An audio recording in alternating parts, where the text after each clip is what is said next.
Okay, hello. Thank you so much, Natalia and Darshana, for the amazing introduction, which we now have to live up to. But thank you so much for that. So, hi everyone. I hope all of you are having a wonderful conference of your life, if not at least of the year 2023. I'm very sure. So, my name is Lynn, and today I will be the moderator for these conversations.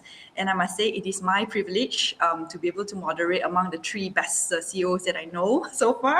And this is going to be an amazing conversation.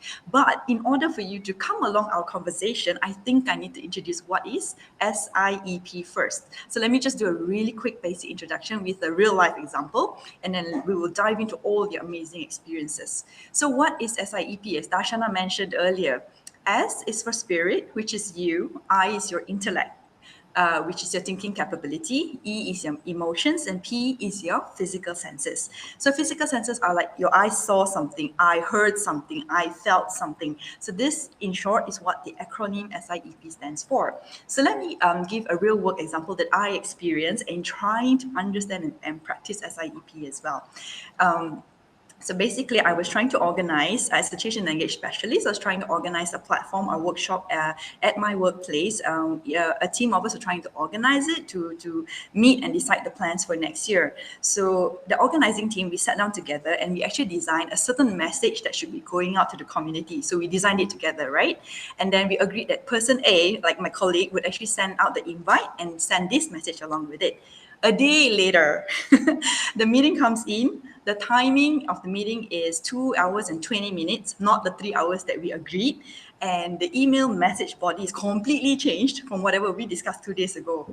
So what happens to me? First things first, I saw the email. I remember what happened. I was straight away, my emotions, I was so angry. Like, why didn't you keep to our promise? Like, hey, we did this as a team. You didn't play as a team. That's all the emotions are coming through my mind. And nobody likes to be wrong, right? So my intellect kicks in and it's like, yeah, that guy, last time I also heard somebody says this about him, that about him. So therefore I'm right. So I should be angry and I should scold him. This is the PEIS version of what we do. Not what we do, but at least 99% of us practice react most of the time. However, let's just take the same scenario and turn it, if we practiced it in the SIEP manner, how would it look like? So what I did is to deep breaths. Of course, I need to consult my mentor and my friends and like, hey, am I thinking the right thing? Am I feeling the right thing? And, so, I mean, there's many ways to do it, but that's how I chose to do it. So in the end, the decision that I take, like S, we start from S. So me, I actually like this guy because I've worked with him on other projects. We have been successful and we had lovely conversations over lunch. So it does not so much, here's where my intellect kicks in. It does not make sense that he purposely wants to sabotage the team's work, correct? Something doesn't make sense. So my emotions is a bit calmer and now it turns from anger to curiosity. Oh, what's happening? So P, physical action. What do? I actually went up to him and say, hey, friend, we did this. When you send the email like that, it made me feel like a bit sad because you didn't do what we said you would do. And why did you end the meeting at such an odd time, 11:20 a.m.? You guys will never believe the truth I found. He was laughing and laughing and laughing at me because he said, hey Lynn, I'm so sorry. I didn't even know I ended the meeting. It was a typo error. So the meeting was supposed to be 9 a.m. to 12 noon. He wanted to type 12. He typed 112. That's how you ended up at 11:20 in the morning. So we ended up both of us laughing and laughing and laughing. Imagine if I stayed angry at him for such a silly mistake, right? So not worth it. And then I asked about the email. Then he said the email, his intention, he wanted it to be more friendly, to be able to connect to the people on the ground. But he didn't lose the messaging. He just changed all the words. And when he explained it to me like that, and my emotions is calm, correct? So I physically took an action to reread his words, and it's true what he said. He kept the essence of the message, and more people connected to us as a group because of his more friendlier tone and things like that. So, I mean, it's just a simple example. It's not perfect every time. I still fail from time to time, but this is one of the examples I managed to make it work. And we had a lovely friendship after that. It just continues on to other projects really nicely. So I hope this gives you a very basic idea what SIEP is, but for more advanced level, let's start with Valsala, CEO of Globetrotter. Over to you. Okay, my first question. Okay, let me start with questions and we will hear their stories. So can you share with us, Valsala, a little bit, what are your experiences of practicing SIEP in team building? Okay. Where do I start? So, what's my experience of practicing SIP in team building? over the last 10 years of working with people, I realized, I mean, I know this earlier, but I realized it becomes that people are very complicated.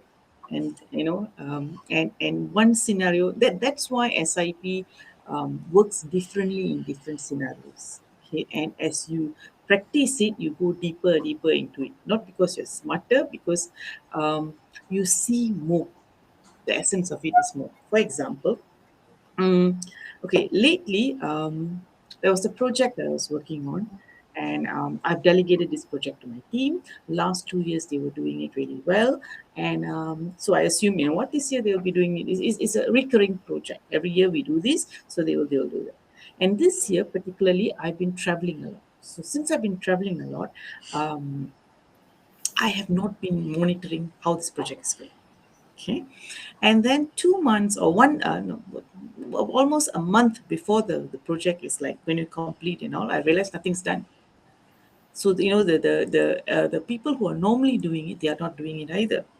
And it's like, I have to start again. I have to do everything. So it's like the tendency is to say, what's wrong with you guys?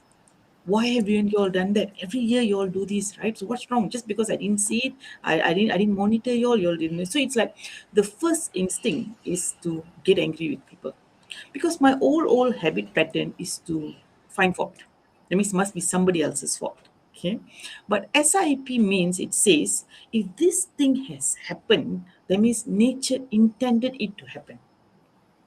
Okay, I need to accept this first. So it's not very difficult, no, because my mind keeps saying, but this fella knows how to do this one. Why he didn't do this? Why they didn't check with this? There's like 5 of them. Why didn't they look at it? So it's like it's very difficult to accept the fact that this has nothing to do with all of them. This is nature telling me something. So the first SIP that I do is, nature is telling me, don't trust all these fellas. I should do things on my own. Wrong. Nature never tell you to do this kind of strange things. All that means I also know it's my intellect is faulted. The logic that is telling it looks logical, correct, but there's still emotions infused in it. And this was my old habit pattern. Many years ago, if things don't work out, I'll just take it and do it myself. So it's going back to this. So I have to like calm down and all. You cannot do SIP when you are emotional. When you're emotional, like what Lynn explained just now, you are reacting to your senses. So I'm just, so one after, it's like when things go wrong, it doesn't go one thing. So it's like, emails not sent out, bookings not made. So, and then when I see last minute, oh, the hall no more available. So it's like everything, like, first of all, I do SIP. Okay, never mind. It's okay. It's okay. I understand. The team is all looking at different things. I also didn't look at it. No. But after a while, at a certain point, I was like, no, I can't handle it anymore, because I need to scold this team. Okay. That's when I realized I need to seriously do SIP, which means I need to calm down first. You cannot tolerate the incident. You must really understand it. So the first level is to accept nature is teaching me. This is nothing to do with these people. As much as I say this in theory, right, it's not easy to do this in practice. I have to go and talk to somebody. As much as I'm an expert, we all say we're expert because we can help someone else. But when it comes to ourselves, we sometimes need to ask for help, because somebody else can point out the things that your mind doesn't want to see. Okay. So when I looked at it, the SIP was, it needs to be the whole thing, the whole project is now going on auto run. There's no innovation in it. So I need to do something different going forward. That means the way the project has been run for the last 3 years is not working anymore. It's showing a very clear sign that I need to do something different. And this something different cannot be done by the existing team. I need to get involved. That was actually the message. Okay, when I calmed down and I looked at it and all. And it's nothing to do with them. It has nothing to do with them at all. It is just that it's a mistake that I should have seen this like maybe 2 months ago. So now you do how to say, damage control lah. You do damage control. You do the project as what you can, but and basically don't make the team feel bad, because nobody made any mistake here. It's how it's meant to be. Okay, so it's like, work each of the team, see their strength. They have done this so well for the last 3 years. Bring out that strength again. Do whatever that can be done for this project. But going forward is a clear sign this will not work. you need to do something else. So a lot of times, if you really do SIP well, you will see you will embrace the change. There will be innovation, there'll be different, that means there'll be signs from nature itself, through people, through incidents, on how to move forward, if you don't get angry and blame them. So the team, if I look at it, okay, the team is doing their fine only. It's just that I didn't see that things have changed. Trends in Malaysia have changed. This project has to be tweaked in a certain manner. My experience has changed, so the team's experience also have changed. I had to bring in new people, so it's like I need to basically go back to the drawing board and look at things differently. Wow, Yes. that's a really amazing story, Valsa. Thank you for sharing that. It's not easy to handle yourself emotionally, especially when your team, it perceived like your team doesn't do Okay. very well. Yes. Okay. Sorry, I need to interject this. Okay. I was so want to go and scold them. Yes. So want to scold them. Okay. But if I did scold them, right, I will ruin the relationship I have with them. I'll ruin the project. I will not see the innovation part. I will think it's somebody's mistake. It's either theirs or mine. Both also actually it's not. It's just that maybe I could have caught it earlier. Okay, but I caught it now already, right? We can do something about it because I have an awesome team. We will do something awesome this year. But it's showing me a clear sign you cannot do this auto run anymore. You have to innovate for next year. You have to change things. So it's like basically this is a indirect resistance to change. Yes, it is a very, very strong resistance to change indeed. Okay, thank you so much for that, Vasala. On that note, I think it's very nice segue to invite Harsha as well to share some of her experiences that's sort of related to this, but in a slightly different angle, because in our pre-interview, Harsha was sharing with me, she has an amazing, how do I say this? A point of view. When you start thinking about yourself, you're actually off the goal. Wow, it took me some time to understand that, but I will let Harsha explain her experience, share her experience. Wow, thank you, Lynn. I think, part of my experiences with SIP, and SIP has been a very important tool that I think, all of us are still trying to learn and apply. As you mentioned in the beginning, it's not something that, you can go to school, you can learn it in theory, and then tomorrow you become an expert in it. Managing your emotions, I think, is the hardest thing for anyone at any level to do, and it's an ongoing process. So for me, at least, one of the biggest shifts in how I've been looking at SIP and how I've been looking at my team in general has come over the last year as well. And primarily, this is because as an entrepreneur myself, our team has been going through kind of the phase where we shift from an early stage startup to an organization, which is not the same thing. When you run a startup, there's a few of you, all of you get involved in every single project you're running, you're discussing, everyone's at the same place at the same time. It's a lovely feeling. But at the same time, as the organization grows, as it matures, naturally things get more complicated. Your impact grows, your operations grow, and naturally your team has to grow as well. So at once where, it's just the four of us founders running around doing things, now we each have our own teams. We're coordinating, in different elements of the projects we run. One person looks at operations, another person looks at fundraising, another person looks at marketing. So we have very different lens. And though we still work together very well, as the person leading this organization, there's a different approach to team building that I have had to take. Primarily in realizing that in most situations, half of the issues come not because there's any real problem, but because people want to feel included. And people want to feel that they are, responsible for the change, for the good things, for the bad things that's happening. And these people include me. So one of the biggest lessons that I've learned in a sense is when you have a project running, it's not always about you. And the moment you start making it about you, that's when you know you're no longer giving your best to your team, your organization, and the people around you. Everyone starts off a great leader. When you launch a project, everyone is in the same space. Everyone agrees, okay, this is the goal, this is the vision. But at least for me, during some of the projects that we had this year, or at least one of the few projects we had, as I started progressing with the team, naturally conflicts of opinion arise. And naturally, you have different thoughts of how things should be executed, different points of view. And it's very easy to say, no, I've done this before, you should listen to me. Oh, no, I think it should be done this way. Oh, I'm in charge, you should do this, And there's two ways that you can look at it. Number one, if your team listens to you, that's still it about being you. It's about, doing your ideas, implementing, the things that you want. Or even if they don't do like what you said to do, it's about being the kind of leader who will support them full-heartedly in their way of doing things. Even if it's not, in your perception, the right way to do it, or if it's not the most efficient way, it's giving them the full faith and trust that they may know better than you, and that you will work with them with the full extent of your capabilities to do that.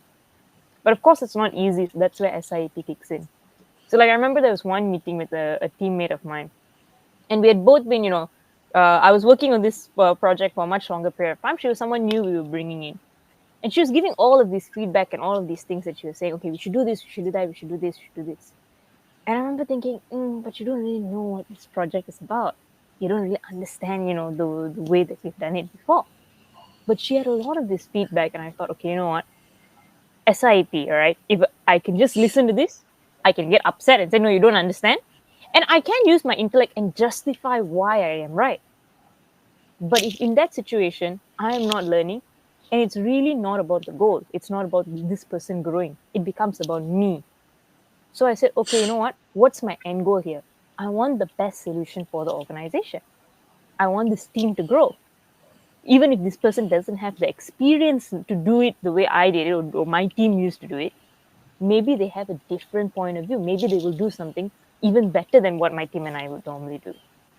So in that process, I said, okay, S, if this situation is happening, it's probably nature giving us new people, new ideas, new things that we can do to hit our larger goal of creating change, impacting 1 million teams. If they are telling me, okay, this ideas and everything, what is nature trying to tell me? If this feedback keeps coming to me, what can I improve? What are the things I need to be doing differently? How can I support people with different ideas from me? And again, in emotions, the most important thing to do as a leader is always make sure your team feels that you are supporting them. I've made this mistake many times where my team doesn't feel that I'm physically there or present, or that they don't feel like, I 100% support what they do. And what that will only do, it doesn't affect, even if it doesn't affect your work outcome, it will just make your team more and more uncomfortable to ask for help. And for me, what I've been trying to do a lot more this year is to spend a lot more time, talk to people, really, give them the respect and the ideas and, the power to try things out. And if it doesn't work out, work with them to find solutions. Don't sit there and wait for them to come and say, yep, you were right, because nobody will ever come and do that. And know that and work with them accordingly.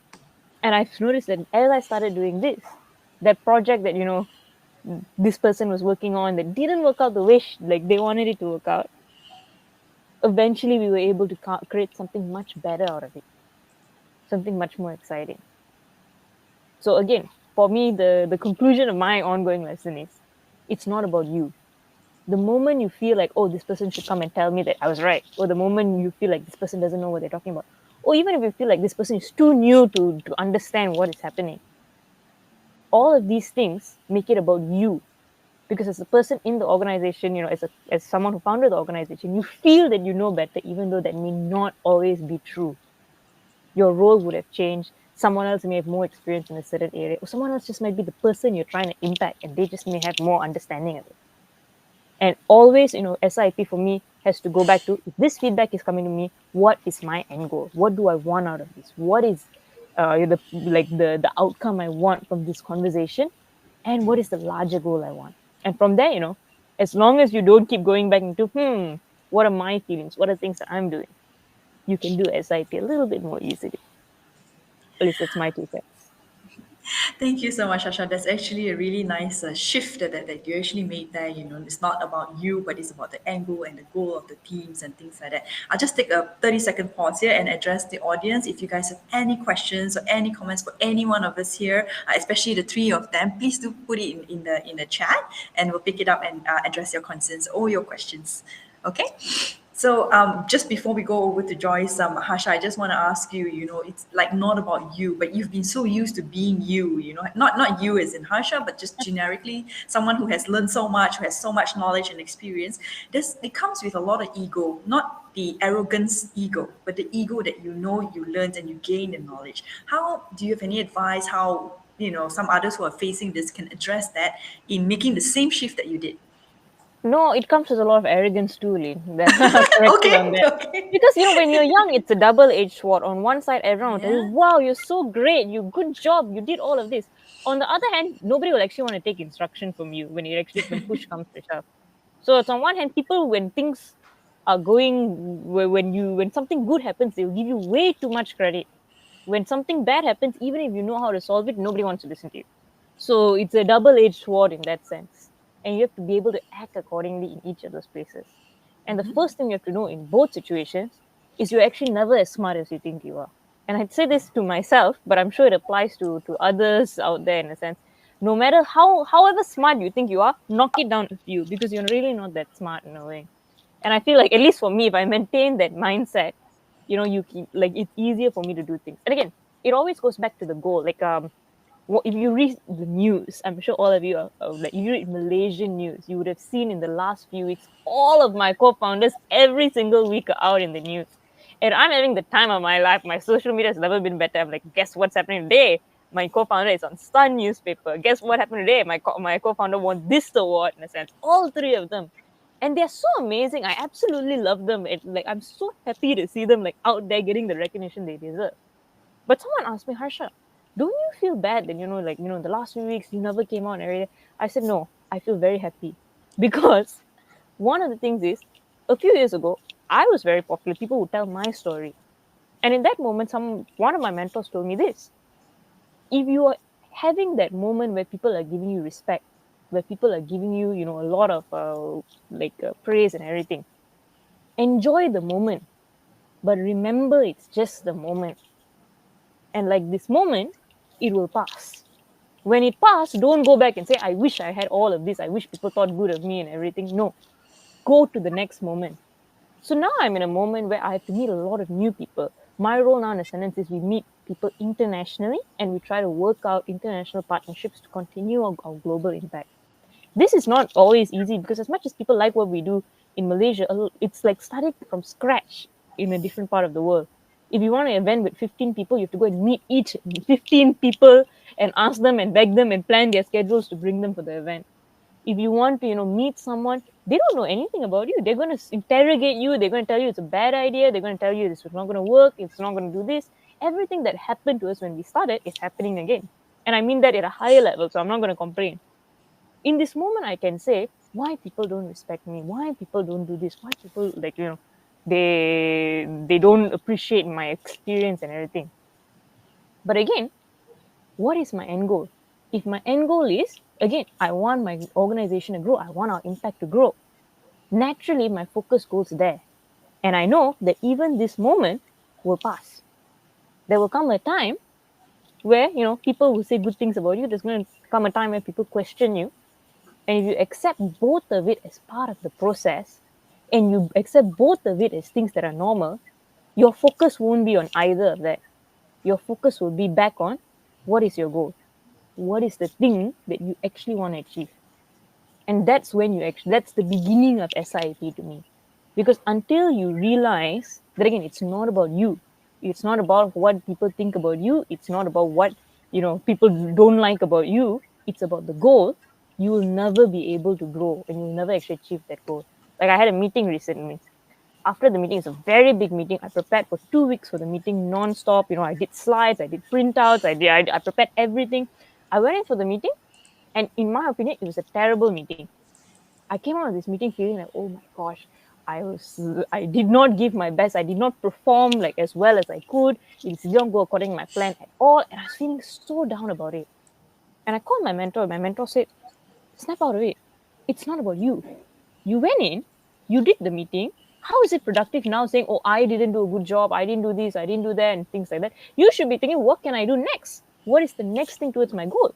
Don't go into this victim mode. Because if you go into this victim mode, you are making this whole organization about you. When it could be anything else. Your job is to go and do the work. It's not to get emotionally involved and take things personally. And again, if you can just focus on that end goal, naturally that emotion resides and you can do that SIP a bit better. Nice, nice. So for me, it's really about staying humble and staying very focused on the end goal. Thank you, Harsha. Okay, so that's very nice. I'm still very much in Harsha's story, but let's come and let's go talk to Joyce for a little while. She's an amazing CEO of Simply Empowering, which does outsourcing, accounting, and business advisory. I think you can hear from my words also. It is a very for the lack of a better word, a very traditional industry. It's not like a YouTuber or a TikToker kind of thing. But I've heard Joyce's story in the pre-interview, and she's developed amazing young leaders. And it's very interesting how she practices her SIEP in that field. Joyce, can you please share some of it with us as well? I'm so amazed with the other two speakers. I don't know what else to share, actually. Okay. I guess for me, my journey of building a team, it took me a long time because I started off doing things all on my own. I do the accounts alone. I built my client base alone and things like that in a way, but of course with the guidance of my mentor and things like that. So the idea or the crucial thing about having a team comes when I want to go on a holiday and I couldn't go because I need to finish up my work at a certain time. As you know, there's certain filing timing for accounts. And most CEO or the management wants their accounts on a monthly basis, and then you need to actually finish it then. So it come to a point like, okay, I need to go from, I would like to go on a holiday with a peace of mind. So I will need someone to actually work on the thing. So that's how I slowly, recruited some people, some freelancers to actually start doing my work, the work that I do. And at the same time, I train them. And then later part when, one of my, one of my major partner or currently my junior partner, when she came in, she was very young. She don't know much and things like that. But I can see that she seems to like to do accounts, which is very surprising in the beginning, because a lot of youngsters they don't like that kind of thing.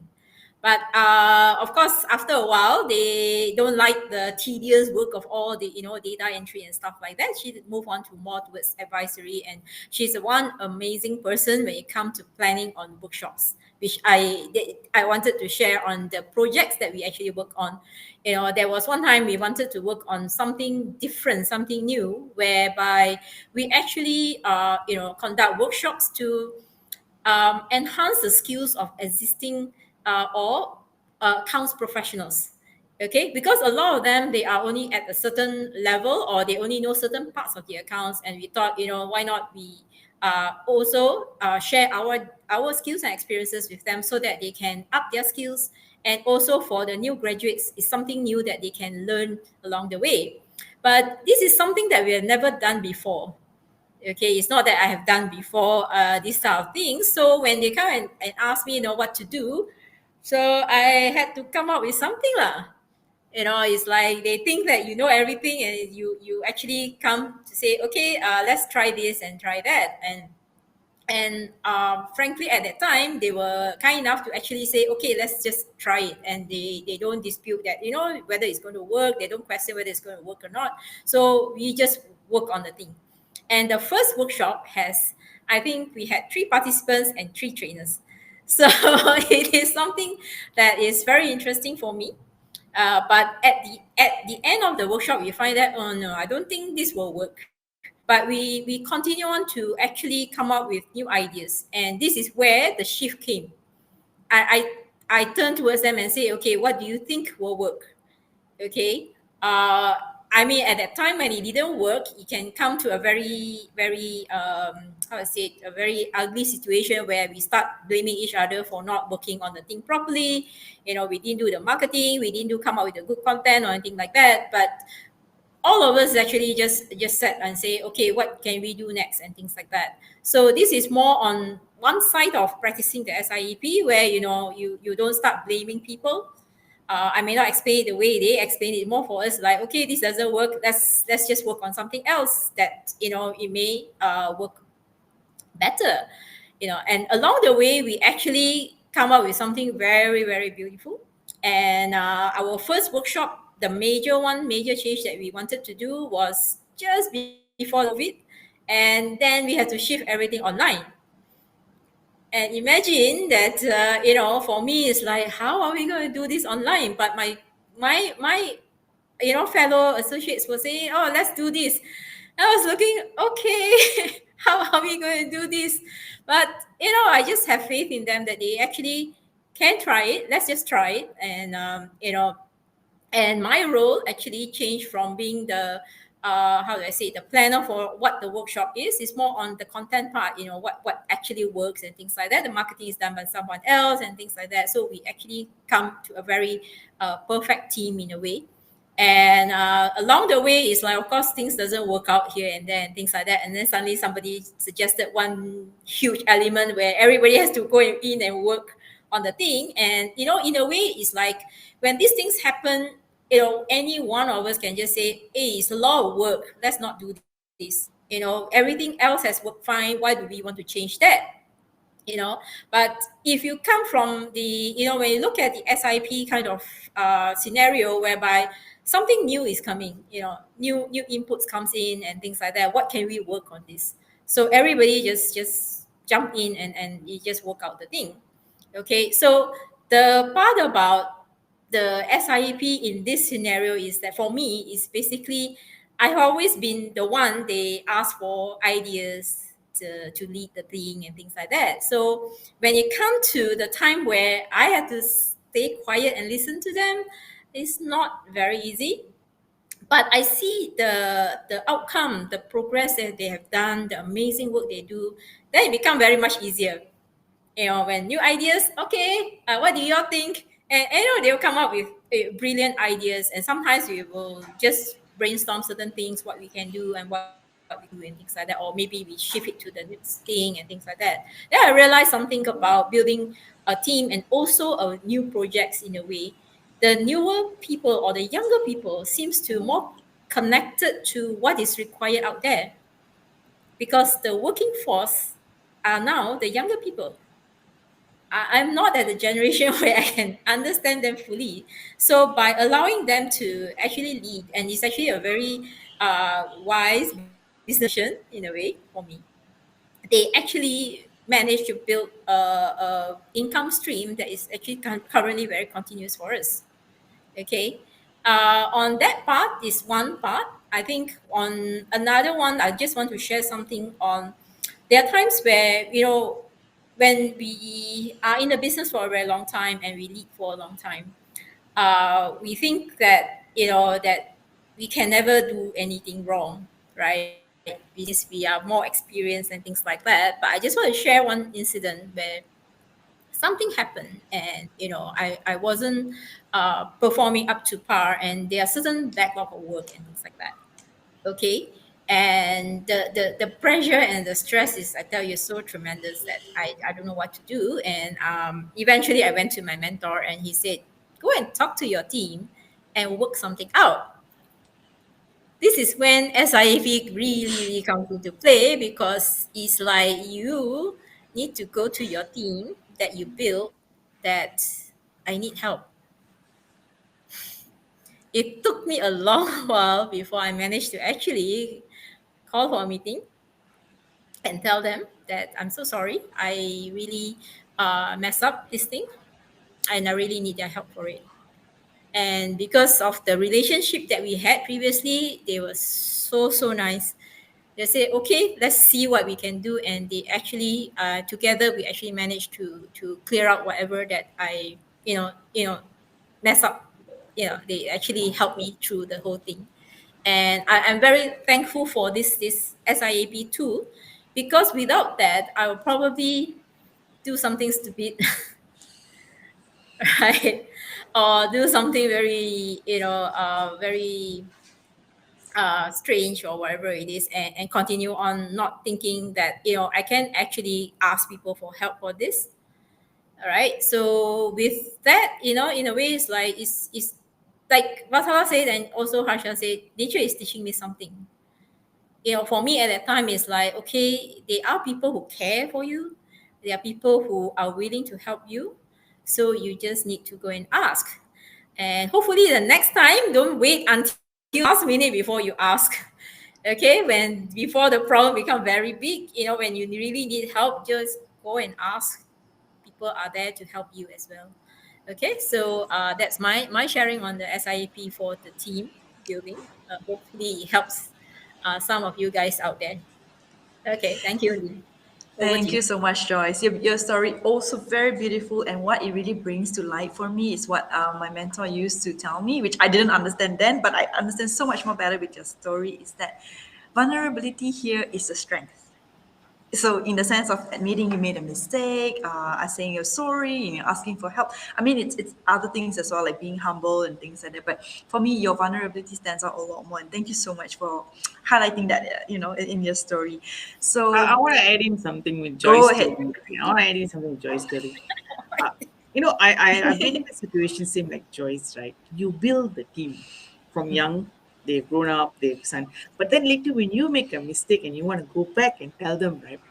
It's not easy asking. It's not really ego, It's I don't know how to explain this, but it is like it's a generational thing. So a lot of times, it's like the older generation when you start off work, right? You don't know anything, so you look up to them. But at certain point, you are in power. You are even better than them because the younger generation, because they are actually more connected. But it's nice when everyone does SIP. So it's just not only I do SIP, my team does SIP as well. So when I make a mistake, they are not like, ha ha ha, you see, that's why it's like, it's not like that, but they also understand, because when somebody makes a mistake, everyone has to um, clean up the mess. Okay, and so it's like it's nice when the whole team can do SIP as well. Yes, that's very nice. Thank you. I'm sorry if There I can just are add to Valsala's okay. one Go really ahead, but quickly. There's, I think there's something really to be said about having a team that is in sync and that does SIP. And I think, Lynn, this is one of the conversations we have, which is kind of like, if you can even just get like they call herd immunity when it was coming to the vaccine. In a sense, when enough people in your organization uh, practice SIP or can manage their emotions well, naturally that becomes the culture of your organization. Like I remember one of the good things about Ascendance is that we have a fabulous team at Ascendance. Like I love our team because everyone is always so focused. And when a crisis happens, nobody is sitting there getting upset. Everyone goes straight into SIP. Everyone goes straight into finding solutions.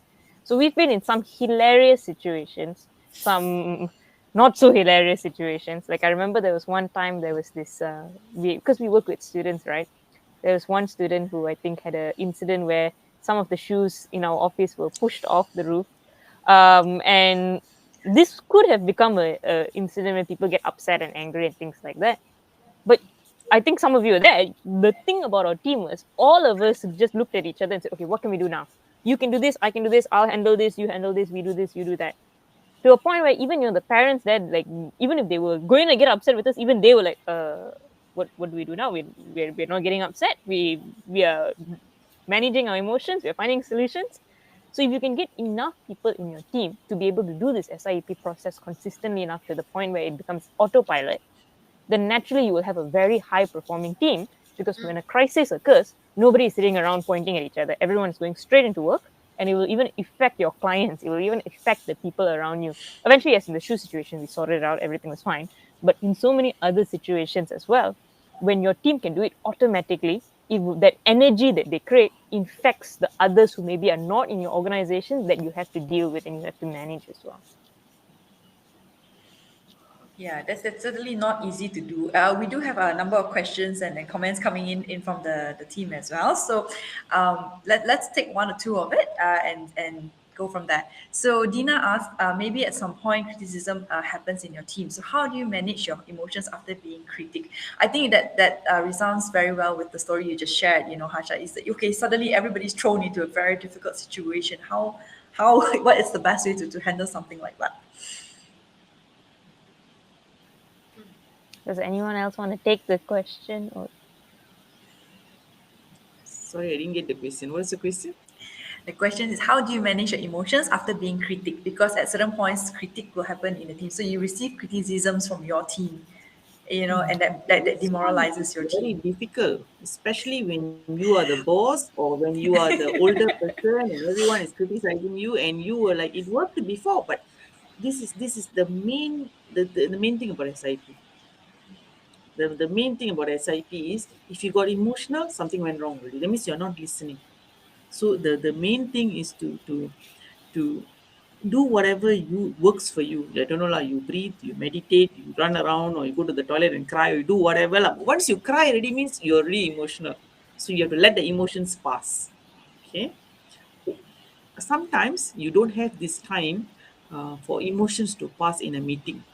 So you're getting this feedback in the meeting, let's assume lah, and you're getting it from somebody younger, maybe somebody who just came and you're like, so you just have to breathe this comes with practice. It's not suddenly you become a master. It comes with a lot of practice. A lot of times you'll only realize this after you have reacted, but eventually you can catch it as and when it's happening.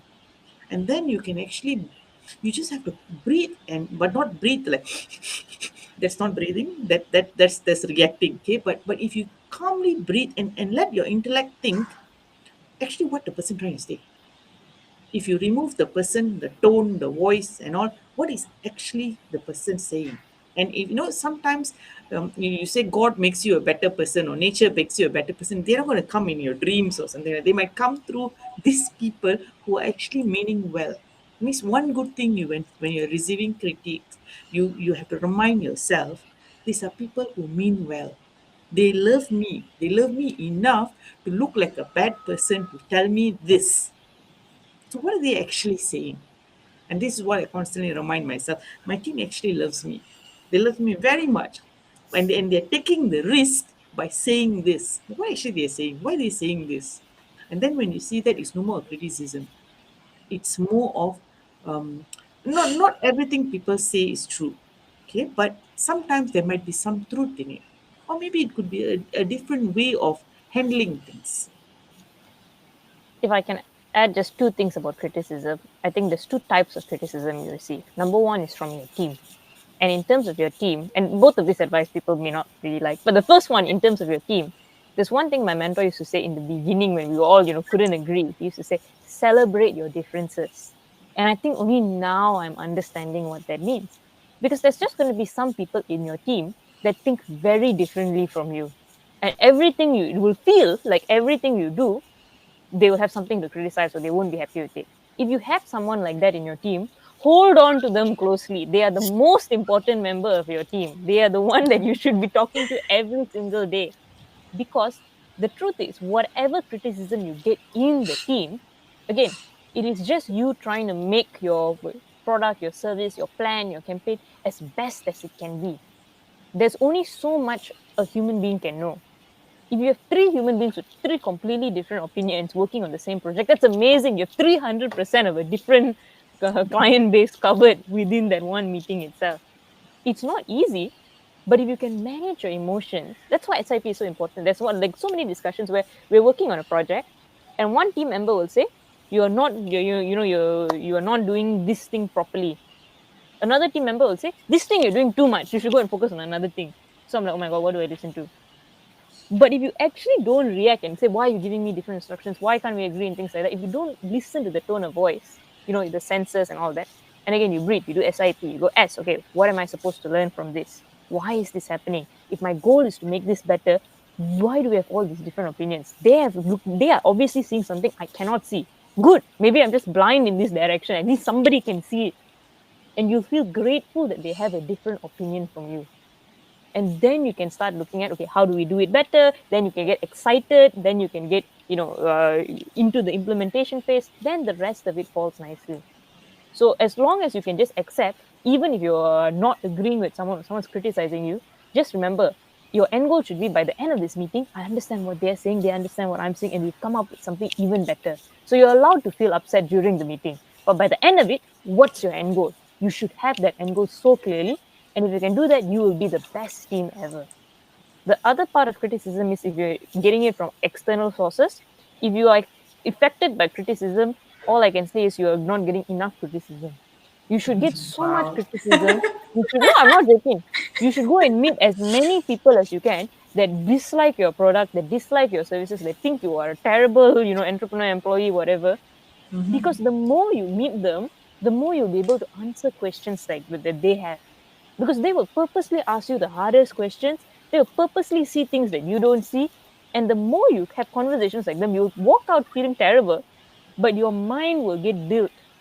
You will learn how one of the another mentor of mine said, in the beginning stages, whenever you start a new project and you're meeting people, write it down. Every time you go for a meeting, write down physically or in your phone app or whatever exactly what were all the questions you couldn't answer. Write down exactly what were all the things that you didn't even think of. And if you keep meeting enough people who have criticism, you will find answers to these questions. Okay, this is very, very nice, Harsha. Okay. So everybody, I hope you written down all the questions that all the instructions that Harsha said will be very helpful. There's so many lovely, lovely questions in the chat that I would love to address, but we're coming to the last 4 minutes of our panel. In this case, I would like to just make a round robin, starting from Joyce and then over to Harsha and then Valsala to just give your last words and advice for everyone who's watching our panel right now. Over to you, Joyce. Well, a quick one. I guess when you practice SIEP, you need to have you need time to learn. In the beginning it'll be not so easy because you say, why everything is happening to me? Why can't they do this? Why can't your team be more efficient and things like that? And actually those are the times where you look at it and say, hey, I was like that once upon a time. That's one. Two is like, what is it that I'm not doing that will make it more efficient? I think that question will always make me, less emotional and say, okay, let's find solution for whatever that they're facing. Why are they not giving me the things that I want and things like that? Okay, Lynn gave me the second order, right? So Valsala. For me, in a sense, it's very simple. When it comes to team building and SIP, three main things. Number one, end goal, end goal, end goal. So like you must be focused on the end goal. What do you want this team to achieve? What's the big vision? And if every member of your team is focused on that, there will never be an unresolvable fight. There will never be an issue. If you cannot resolve your fight, go back to that end goal. But that end goal must be number one. Number two, be grateful for all the people who are different than you in your team. Be grateful because, again, all of us have things that we are not good at. All of us have things that we are not able to see. If you have someone in your team that can point it out to you, that is the best thing on the planet. Because it means that you're already miles ahead of people who are just sitting in their own friend group and thinking, oh my God, this is the best solution. And number three, when there is, when you are getting upset at people, and this is the hardest thing for me, half of the time, it's not anything that they did, it's the way you reacted to what they did. So you have to breathe, which is very hard. You have to do the SIP process one by one, understand that they did nothing wrong. It's you, not them. And find solutions, connect back to them. Don't build walls against people. Always try to go and reach out if you can. I had two things, but after listening to Harsha, I forgot what is these two things. Okay, okay, now I remember. Whether you are a leader in the team or a team member, SIP starts with you. So you cannot do SIP for someone else. It's for you. Other people can look at how you're handling things and follow you. So you can be a role model whether you're a leader or not. If you're a leader, you definitely have to do SIP. If not, your whole team is going to go into chaos. Number two is, I don't think in history, SIP is, I mean, maybe not so long in history, but after the pandemic, one thing that is very certain is change. You can see, okay, if the change is not going to come economically, it's going to come technologically. Not technologically, it's going to be, the change is like in every direction. In school, in the way we learn, in the way we work from home. It's like so many things are changing. But change also brings a lot of emotions out. And if you cannot handle this, you're going to, the change is going to be difficult for many teams, many companies. But if you can do SIP, like what we did in the ETIS business incubator is during the pandemic, everyone went international because they evolved so fast online, but they learn from each other. So if you can change fast enough, if you use SIP, you will see the opportunities fast. You don't dwell on the situation too long. You don't go negative, but it goes into seeing opportunities and actually looking at innovation, different opportunities. It'll be a very lovely process. Change becomes a lovely process then. That's it. Okay, wow. Thank you so much for all that closing. And we have come to the end of our time already, although I'm very reluctant to leave this conversation.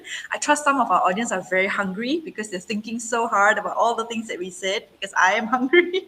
But thank you so much for all the amazing advice and examples. And I think to that, we will close this panel now. Thank you very much, everyone. Thank you, Lynn. Thank you, everyone.